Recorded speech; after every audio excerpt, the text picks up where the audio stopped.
defendernos un poco de ese estado de cosas que se ha instalado en nuestro país y creo que ha venido para quedarse, desgraciadamente, más tiempo del que pensamos. Bueno, como has dicho, tuitopinólogos, te estás refiriendo ya a los que opinan a través de una red concreta que es Twitter, o los que pueden hacerlo a través... Tuti-opinólogos. Yo opino sobre todo sin tener la más pálida idea. No, tuit-opinólogos. No, también. Que Ya también entraremos los hay, luego ¿verdad? en el fenómeno de las redes. No, pero es verdad, yo creo que eso es un fenómeno, pero que yo creo que hay que analizar situando las responsabilidades en los respectivos ámbitos, ¿no? Y creo que hay un ámbito de responsabilidad principal en los medios de comunicación y dentro de ellos en la televisión, porque aunque haya proliferado Internet, aunque ya mucha gente se informe a través de Internet en sus dispositivos móviles, incluido el teléfono llamado inteligente o una tableta, etc., la televisión, y estos son datos, no es una impresión ni una opinión subjetiva, sigue siendo el medio principal por el que se informa la mayor parte de la población española. Y no la televisión en general, sino específicamente las cadenas de televisión que emiten en abierto, es decir, aquellas que están accesibles y que responden un poco a ese viejo comentario tradicional de a ver qué nos echan hoy en la tele, ¿no? Entonces, ¿por qué? Bueno, porque los hábitos en materia de comunicación y de consumo de la comunicación son de larga duración y es muy difícil cambiarlos, invertir un poco la línea de comportamiento, esos hábitos de comportamiento lleva muchísimo tiempo. Por eso la gran responsabilidad está ahí. Y ahora mismo, ¿qué ocurre en el panorama de la televisión?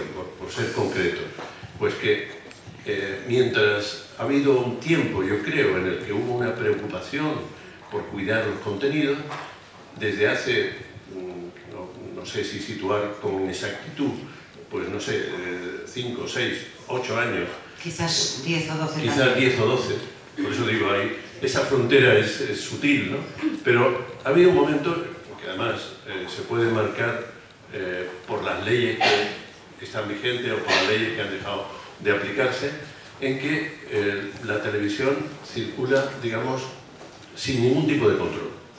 Sobre todo hubo una ley, que es la ley audiovisual de 2010, que está cerca, está a solo 4 años de distancia, que tenía la previsión de que hubiera un sistema de control de los contenidos a través de un organismo central para justamente esa función, ¿no?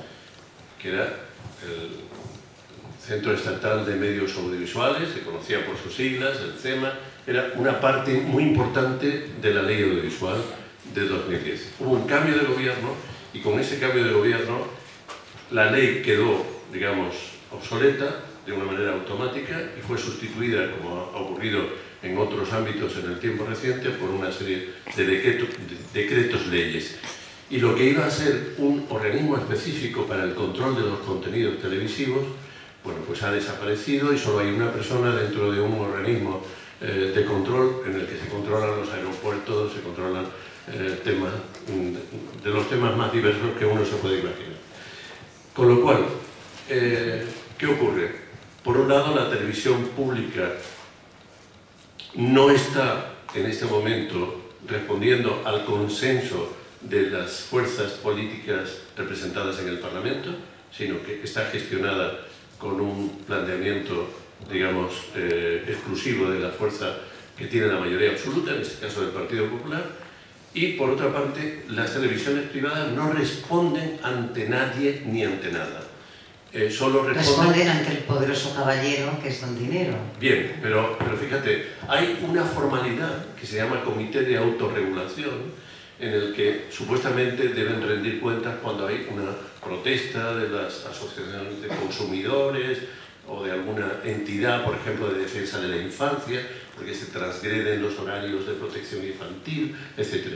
Bueno, es una burla porque las multas que se autoimponen siempre están amortizadas de antemano y siempre tienen la garantía de que les sale mucho más barato seguir incurriendo en esas transgresiones que cambiarlas. Efectivamente, tú lo has dicho, quien manda al final es el poderoso caballero del dinero, se ha impuesto una dinámica mercantil donde los contenidos que priman son aquellos con los que se consigue una audiencia inmediata que garantiza una contratación de publicidad y por tanto unos ingresos inmediatos mayores que la competencia, y así es como está funcionando. Ese no es el interés general, eso es el interés del Consejo de Administración de los operadores privados, que son los que ahora tienen el mando de la situación. A mí me gustaría subrayar que hoy tenemos aquí sentado a un hombre que se ha batido el cobre en defensa de la libertad, es decir, es especialmente o doblemente valioso lo que nos comenta, porque él precisamente hace muchos años fue detenido, torturado y casi estuvo a punto de ser asesinado en épocas difíciles precisamente por defender esa libertad de expresión en la que cree, y sin embargo me gustaría matizar, como habéis podido comprobar todos, que es especialmente crítico cuando esa libertad de expresión se utiliza de una forma agresiva y para denostar, para denigrar, para ofender, humillar.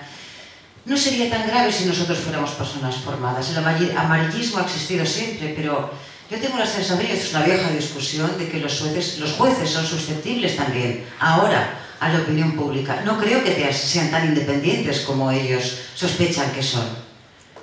Se les puede mover, se les puede mover. Te pido que hables de los jueces. Yo lo hago porque... No, de momento no, ya vendrán. Pero yo lo hago constantemente, ¿eh? Y además me gusta, creo que es un debate muy necesario. ¿Son los jueces independientes o los medios de comunicación pueden influir en las decisiones finales? En tu caso, que hables habitualmente con un juez no me parece extraño. Espero que no te parezca mal tampoco. No, vamos a ver. Claro, los jueces son personas. Me pides un comentario. Yo me he peleado mucho como periodista por intentar que los jueces vinieran a la radio, aunque no lo parezca, yo he estado mucho más años en la radio que en la tele, y que vinieran a explicar cosas, porque ellos tienen en su mano un poder, pero impresionante, ¿no? Que es decidir la libertad de las personas. Pequeña cosa, ¿no? Pequeña cosa. Entonces, yo me he peleado muchas veces porque digo, quien tiene ese poder tiene que explicarle a la gente que está, digamos, sujeta a ese poder por qué se toman las decisiones. Y he echado en falta, o sea, yo por eso he preguntado si había algún juez, porque no me canso ni me cansaré de decirles, tenéis que ir más a los medios, porque ir a los medios significa ir al encuentro de la gente, y que la gente, que somos todos, los ciudadanos, sepamos por qué se toman medidas, por qué se pero también tienen que elegir bien los programas a los que asisten, porque por hoy empieza a ser difícil, yo no sabría, sinceramente, a qué programas puede, o si hay una tertulia serena, una conversación distendida, con personas formadas. No encuentro muchos ámbitos de ese... Bueno, eso tiene que ver un poco con lo que hablábamos antes, y nos plantea un reto enorme, y es que yo creo que hay que reconquistar los espacios de la comunicación.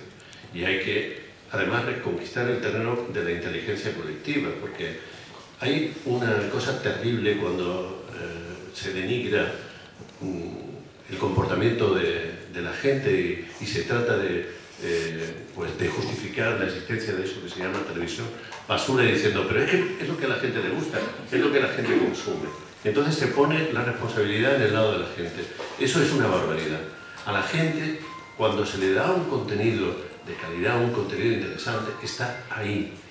Hay un ejemplo muy reciente en medio de todo este debate político y en medio de esta situación en la que la separación que tenemos como ciudadanos de los representantes políticos cada vez mayor, y sobre todo por algunas cuestiones que son candentes y muy conflictivas, como el tema de Cataluña, que fue el programa de Jordi Évole, Salvados, en el que situó frente a frente a Felipe González y a Artur Mas, el presidente de la Generalitat catalana.